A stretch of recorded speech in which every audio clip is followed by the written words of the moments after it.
Assalamualaikum warahmatullahi wabarakatuh. Selamat datang di channel Diki Miswanda.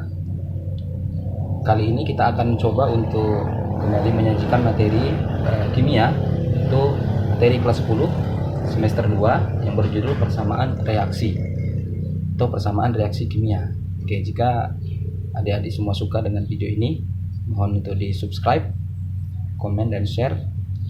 Semoga bisa bermanfaat bagi banyak orang. Baik, kita hari ini akan membahas tentang persamaan reaksi. Kalau ada pertanyaan, apa itu persamaan reaksi? Lalu jawabannya, persamaan reaksi itu adalah suatu persamaan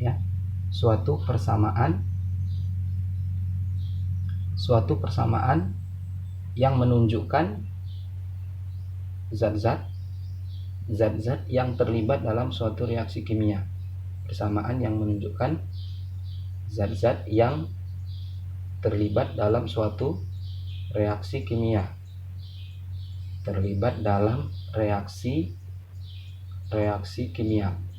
Nah, zat-zat yang terlibat dalam reaksi kimia ini dikelompokkan berdasarkan 2H atau 2 zat ya, yang mana nanti ada istilahnya dalam persamaan reaksi itu ada namanya pereaksi.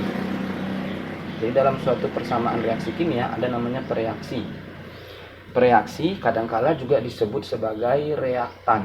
Jadi pereaksi kadangkala disebut reaktan ya. Jadi sama artinya reaksi dan reaktan. Kemudian dalam suatu persamaan reaksi juga ada nanti simbol tanda panah.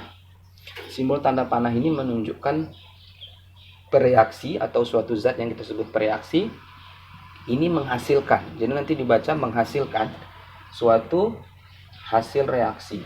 Jadi di sebelah kanan setelah tanda panah namanya hasil reaksi. Hasil reaksi kadangkala juga disebut dengan produk ya, atau produk ya. Produk itu adalah hasil. Nah, jadi suatu persamaan reaksi menunjukkan persamaan yang menunjukkan zat-zat yang terlibat dalam reaksi kimia dalam bentuk reaksi di sebelah kiri dan dalam bentuk hasil reaksi di sebelah kanan ya.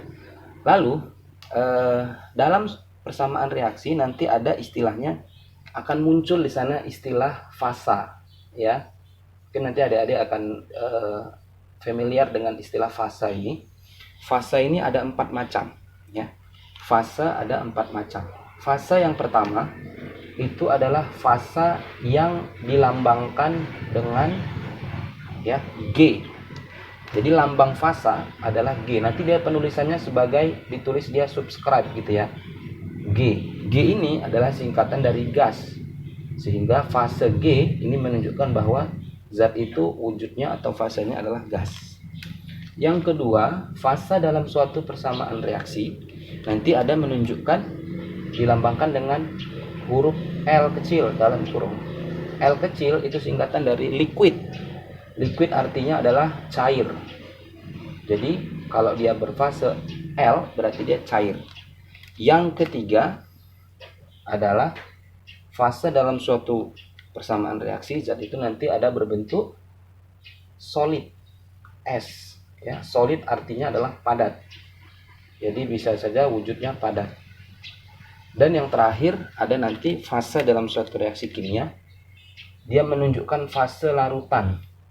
Larutan itu artinya dia terlarut dalam air ya. Fasenya dilambangkan dengan A kecil, Q kecil, AQ. Artinya dia aqueous atau terlarut dalam air yang kita sebut nanti menjadi larutan. Oke, larutan. Jadi persamaan reaksi ada reaktannya, kemudian nanti ada produk atau ada hasil reaksi. Nah, kita langsung masuk kepada contoh ya. Suatu persamaan reaksi misalkan dicontohkan dengan ya, misalkan contohnya adalah N2 ya berfasa gas ditambah dengan H2 berfasa gas. Kemudian tanda panah dibaca menghasilkan suatu senyawa yang kita lambangkan dengan NH3 juga berfasa gas. Nah, dari mana kita tahu fasa-fasa ini? Kita tahu fasa-fasa ini adalah dari wujud mereka pada kondisi standar. Biasanya ini dihitung pada kondisi standar. Jadi nitrogen pada kondisi standar gas, kemudian hidrogen gas, kemudian NH3 juga gas, ya. Nah, untuk sebelum kita lanjutkan, maka kita harus mengenali dulu. Maka di sini N2 dan H2 yang di sebelah kiri ini tadi kita sebut sebagai apa? Di sebelah kiri persamaan reaksi tadi namanya adalah reaktan atau pereaksi. Jadi yang di sebelah kiri N2 dan H2 ini namanya adalah pereaksi. Sementara NH3 yang di sebelah kanan ini berarti dia menunjukkan posisi di sebelah kanan. Posisi di sebelah kanan berarti dia namanya adalah hasil reaksi atau produk. Jadi yang di sebelah kanan namanya adalah hasil reaksi. Hasil reaksi. Nah, jadi reaksinya N2 dan H2, kemudian hasil reaksinya adalah NH3. Lalu di sini ada nanti suatu hukum dasar kimia yang wajib untuk dipenuhi dari suatu persamaan reaksi, atau kita sebut sebagai syarat suatu persamaan reaksi. Syarat suatu persamaan reaksi adalah syaratnya dia harus memenuhi hukum dasar kimia, yaitu hukum kekekalan massa. Yaitu apa? Jumlah atom kiri sama dengan jumlah atom kanan. Ya, harus dia setara. Intinya adalah di sini dia harus setara. Setara. Apanya yang setara? Setara atom-atomnya. Setara atom dalam reaksi tersebut. Setara atom-atomnya.